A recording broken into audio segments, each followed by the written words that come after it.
제가 한 절 읽고 2절은 한 목소리로 읽도록 하겠습니다. 여호수아가 죽은 후에 이스라엘 자손이 여호와께 여쭈어 이르되 우리 가운데 누가 먼저 올라가서 가나안 족속과 싸우리이까?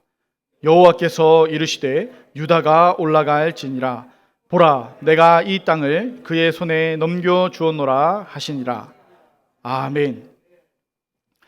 오늘 본문을 짧게 읽었지만 1절과 2절을 넘어 20절까지 그리고 1장 끝절인 36절까지를 포함하는 내용입니다. 사사기는 가나안 정복의 지도자였던 여호수아가 죽은 이후로부터 약 350년간의 이 사사 시대에 발생했던 이스라엘 민족의 타락과 하나님의 징계 그리고 하나님의 구원이라는 반복된 역사를 보여주는 책입니다. 오늘 우리가 함께 살펴볼 1장은 이스라엘이 가나안 땅에서 주요 거점들은 다 정복했지만 하나님의 명령대로 그 땅의 모든 족속을 완전히 쫓아내지 못했다는 것을 기록하고 있습니다. 앞에서 제가 20절까지 그리고 1장 전체라고 나누어 이야기 드린 이유입니다. 그 이유가 20절까지는 그나마 성공적으로 전쟁을 치렀고 그 이후로는 전혀 아니기 때문입니다. 여기서 그나마를 붙인 이유가 있습니다. 성공적이긴 했지만 이 전쟁도 완전하지는 못했기 때문입니다. 20절 이후로는 말하기도 부끄러울 정도입니다. 어쨌든 유다 지파는 여호수아가 죽은 후에 하나님의 명령을 받고 시므온 지파와 협력해서 자신들이 할당받았던 영토 내에 남아있던 이 가나안 족속과 전쟁을 벌인 결과 그들에게 할당된 기업의 대부분을 차지하는 아주 놀라운 성과를 이루었습니다. 그러나 그들은 철병거로 무장한 가나안 족속만은 끝내 쫓아내지 못했고 그들 기업 내에 용납함으로써 훗날 자신들의 삶에 치명적인 악영향을 도래하게 되었습니다. 또한 그들은 자신들의 뒤를 이어 동일한 싸움을 수행해야 했던 다른 지파들에게도 좋지 못한 선례를 남김으로 결국 이스라엘 전체가 가나안 완전 정복에 실패하는 결과를 낳게 되었습니다. 여기서 우리는 첫 시작부터 잘못된 사사시대의 암울한 역사의 전조를 확인할 수 있습니다. 사사기의 시작은 기도로 시작하지만 그 기도를 계속 놓치고 잃어버리게 됩니다.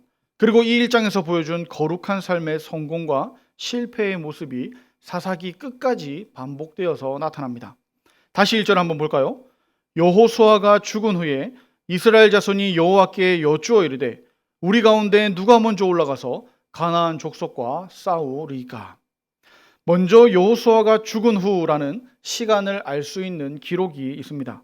여호수아가 죽었지만 이스라엘 백성들은 여호수아처럼 하나님을 찾고 하나님께 기도하고 있습니다. 다시 말하자면 어떤 문제 앞에서 하나님을 찾았다는 것이죠. 여호수아가 가나안의 중요 거점들, 즉 도시들을 다 점령했지만 도시 근처의 마을이나 시골 등 모든 지역을 다 점령하지는 못한 상태였습니다.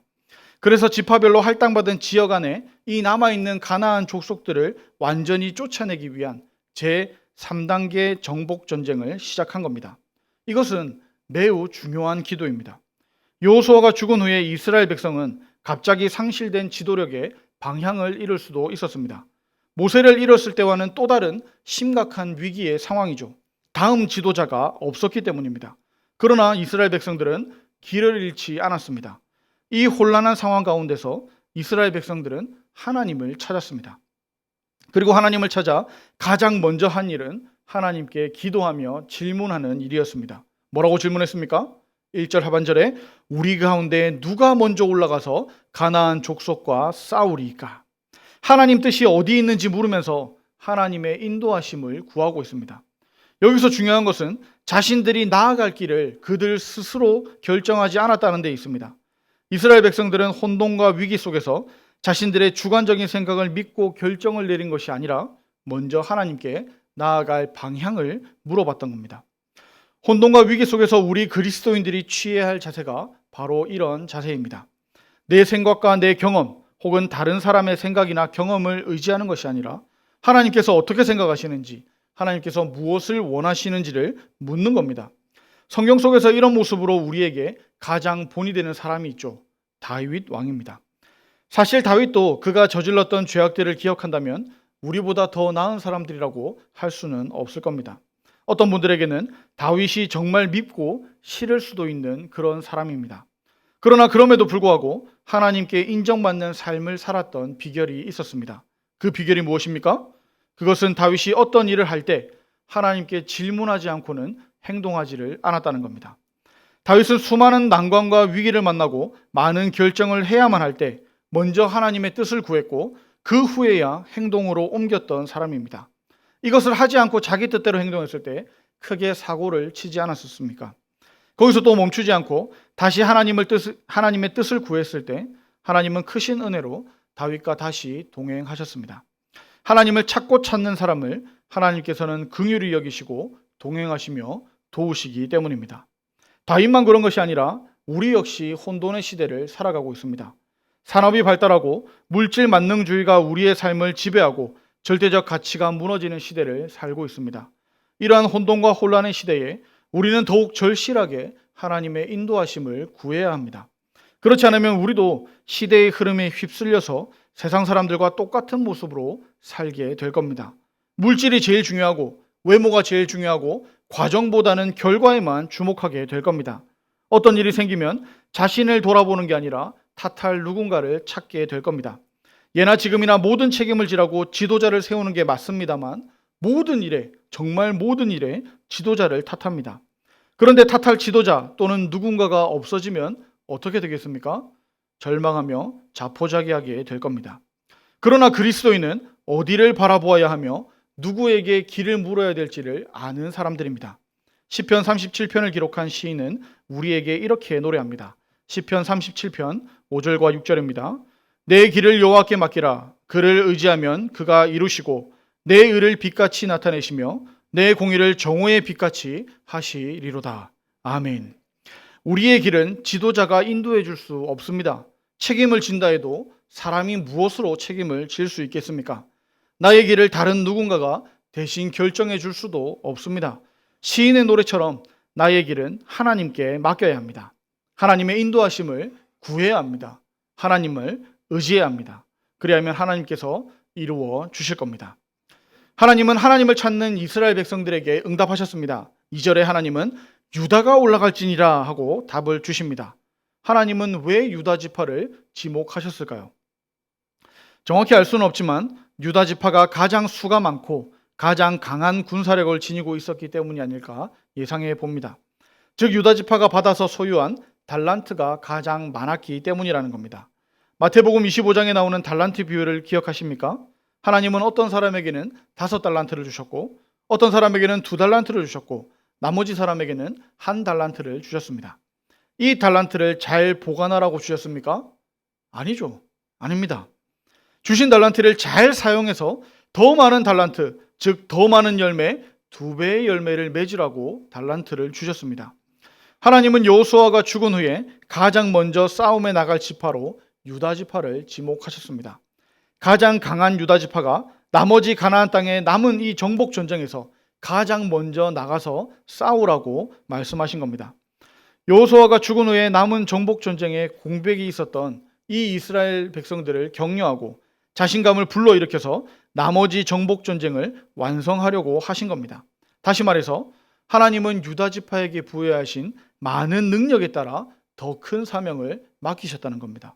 이것이 하나님께서 우리에게 일을 맡기시는 원리입니다. 하나님은 가장 많은 달란트를 받은 유다 지파에게 가장 중요한 일을 맡기셨듯이 이 시대에도 더 많은 능력을 부여받은 자들에게 더 많은 수고를 요구하십니다. 하나님은 우리 각각 모두에게 알맞은 달란트를 주셨습니다.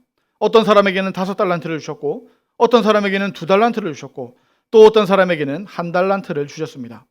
받은 달란트를 잘 보관하라고 주셨습니까? 그랬다가는 큰일 나죠. 받은 달란트는 잘 보관하는 것이 아니라 잘 사용해야 합니다. 이 달란트 비율을 통해서 우리가 예상할 수 있는 것은 바르게만 사용하면 무조건 2배가 된다는 겁니다. 5달란트를 받은 사람도 2달란트를 받은 사람도 똑같이 2배가 되었습니다. 더 받았다고 더 많이 남긴 게 아닙니다. 결과적으로 더 많은 것처럼 보이지만 똑같습니다. 받은 것에 2배가 되는 것은 똑같다는 겁니다. 하나님은 똑같이 2배가 되게 하여 주셨습니다. 그러니 결과적으로 누가 더 많은가 하는 건 하나님의 계산 방식이 아닙니다. 그건 세상의 방식입니다. 하나님은 하나님께서 주신 달란트를 우리가 성실히 잘 사용하여 2배로 남기기를 원하십니다. 그러니 우리는 남들보다 더 많이 남기려고 고민하고 노력할 필요도 없습니다. 주신 것에 감사하며 주신 것을 잘 활용하여 하나님이 주시는 은혜로 기뻐하며 살면 됩니다. 다시 말씀드리지만 받은 것이 크다면 활용하는 것도 커야 합니다. 많이 받은 것에 감사만 하고 기뻐만 할 것이 아니라 받은 만큼 더 열심히 해야 된다는 겁니다. 더 주신 것은 더 큰 사명이 있기 때문입니다. 반대로 나는 남들에 비해서 덜 받은 것 같다고 생각하시는 분이 계실지도 모르겠습니다. 그러나 그렇다고 해서 달라질 것은 없습니다. 하나님은 맡기신 은사로 맡기신 사명을 잘 감당하면 됩니다. 어쩌면 적게 받아서 더 힘이 들 수도 있을 겁니다. 그러나 결과는 어떻다고 했습니까? 많이 받은 자도 2배, 적게 받은 자도 2배입니다. 하나님은 착하고 충성된 종에게 2배로 갚아 주실 겁니다. 그러니 받은 달란트가 많다고 혹은 달란트가 크다고 자랑할 일이 아닙니다. 하나님께서 주신 분량에 따라 최선을 다해 하나님을 위해 일해야 합니다. 그것이 하나님께서 우리에게 각양의 은사를 주신 목적에 대한 합당한 그리스도인의 자세입니다. 하나님은 유다 지파가 인구수도 가장 많고 가장 강력한 군사력을 주셨습니다. 그러니 당연하게도 유다 지파에게 가장 많은 기대를 하고 계시고 가장 먼저 전쟁에 임하기를 원하셨습니다. 앞에서도 말씀드렸지만 하나님은 달란트를 주셨으니 이제 앞으로 너희가 알아서 해라 라고 말씀하시지 않으셨습니다. 2절 끝에 보시면 뭐라고 말씀하셨습니까? 보라, 내가 이 땅을 그의 손에 넘겨주었노라 하시니라. 하나님의 전쟁 기사에 자주 등장하는 말씀이죠. 여기서 우리가 특별히 주목해 보아야만 하는 사실은 넘겨주었노라 하는 말씀입니다. 이 표현을 조금 어렵게 성경에 기록된 히브리 문법으로 표현하자면 이미 다 그렇게 했다는 표현입니다. 쉽게 말하자면 아직 전쟁을 시작도 안 했지만 이미 전쟁이 끝난 것과 같다는 말씀이죠. 즉 앞으로 그렇게 될 것이라는 말도 아니고 지금 그렇게 되고 있다는 말도 아니고 이미 그렇게 다 끝났다는 표현입니다. 이처럼 하나님께서 아직 일어나지 않은 미래의 일을 이미 끝난 일처럼 표현하신 이유가 무엇일까요? 그것은 아직 이루어지진 않았지만 이미 이루어진 것이나 다름없을 정도로 확실하게 그렇게 될 거라는 겁니다. 즉 하나님께서 약속하신 이상 무슨 일이 있어도 반드시 이루어진다는 말씀입니다. 따라서 유다 지파는 아무것도 두려워할 필요가 없었습니다. 단지 나아가서 적들과 싸우기만 하면 되었습니다. 이처럼 하나님께 승리를 보장받은 자들은 아무것도 두려워할 필요가 없습니다. 이것은 마치 결과를 이미 알고 있는 축구 경기의 재방송을 보는 것과 같죠. 얼마 전에 끝난 월드컵 때 우리나라가 16강에 진출했었습니다.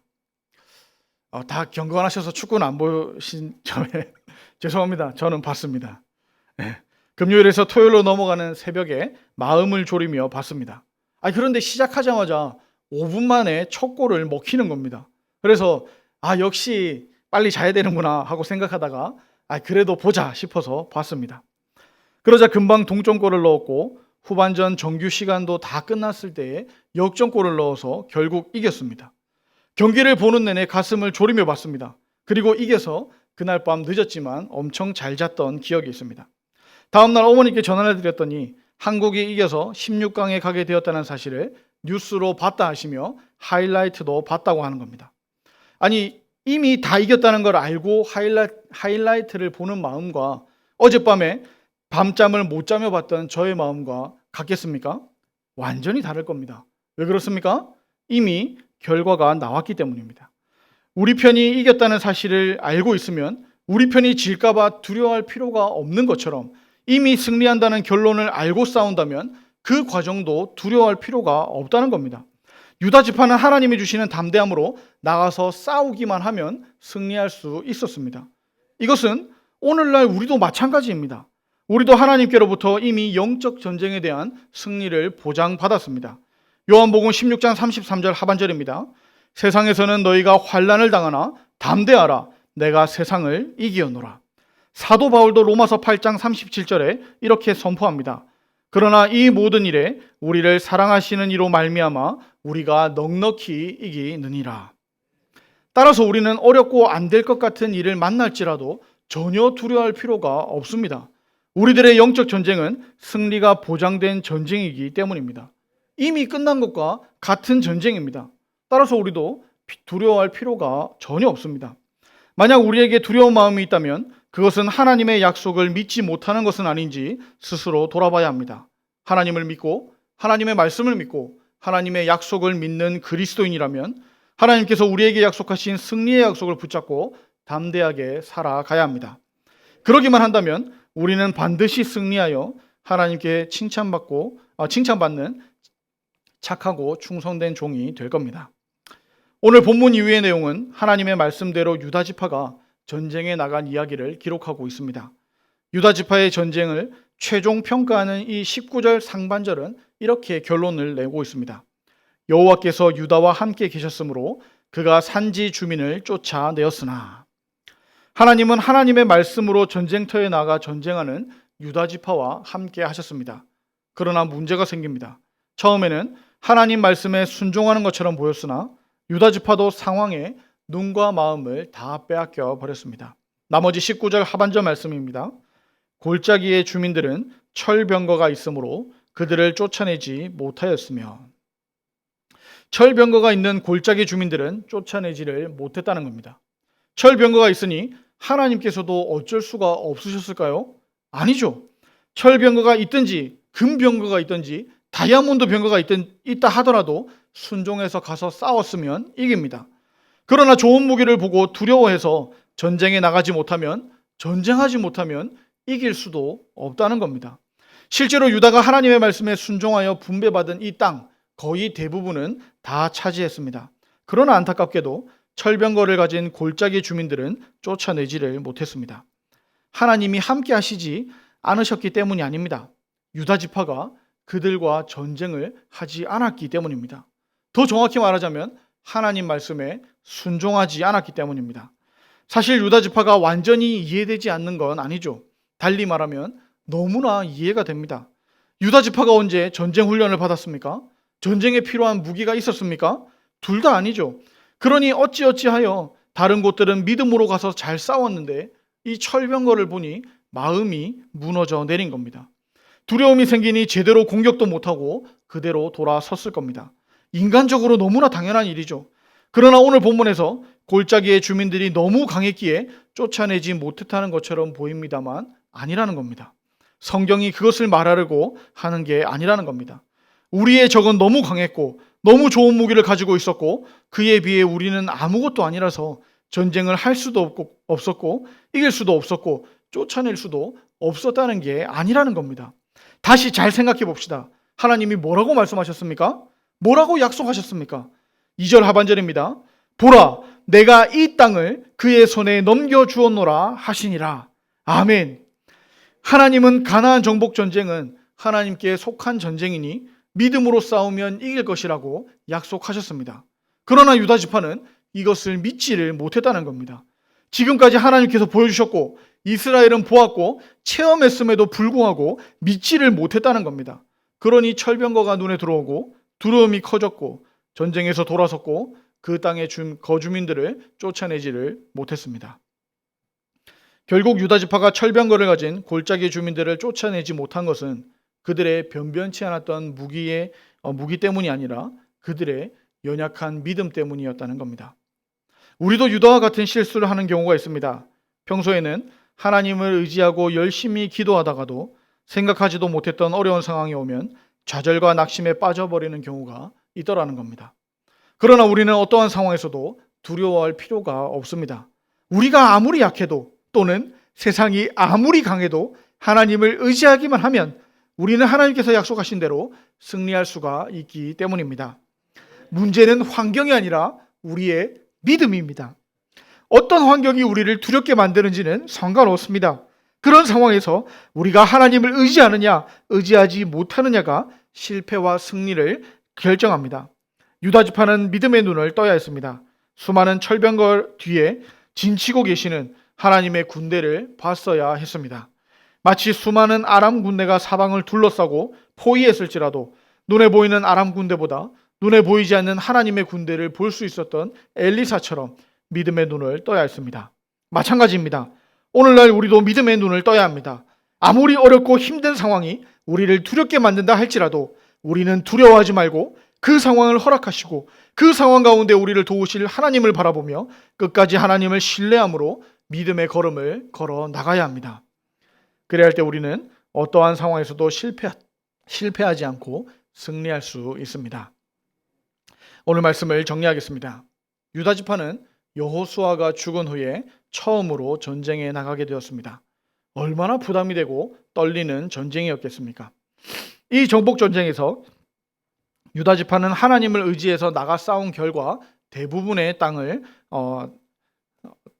주민들을 몰아내는 놀라운 성과를 거두었습니다. 그러나 그들은 철병거를 가진 골짜기 주민들 앞에서는 두려워하였습니다. 그 뒤로 1장 전체에 비슷한 기록들이 남습니다. 21절에 베냐민 자손은 여부스 족속을 쫓아내지 못하고 27절에 므낫세는 베스안, 다낙, 돌, 이블람, 무기또 주민들을 29절에 에브라임은 게셀 주민, 30절에 스불론은 기드론 주민, 31절에 아셀은 악고, 시돈, 알랍, 악십, 헬바, 아빅, 르홉 주민들을 33절에 납달리는 베세메스, 베아나 주민들을 쫓아내지를 못했습니다. 그리하여 이스라엘은 다윗 시대에 이르기까지 수백 년의 세월을 이 남은 가나안 족속들로 인해서 계속해서 고통을 당해야 했습니다. 이처럼 의심하는 온전하지 못하는 신뢰는 하나님의 도우심을 얻지를 못합니다. 그리고 그 결과 그들은 이 세상에서 고통스러운 삶을 살 수밖에 없었습니다. 그러니 우리는 말씀을 보며 하나님을 더욱더 신뢰했으면 좋겠습니다. 처음부터 끝까지 완전한 믿음으로 하나님만 신뢰합시다. 우리는 어떠한 장벽과 위기가 닥쳐도 하나님을 온전히 믿기만 하면 우리는 승리할 수 있습니다. 믿음으로 하나님과 함께하며 하나님의 도우심으로 승리하는 저와 여러분들이 되기를 축복합니다.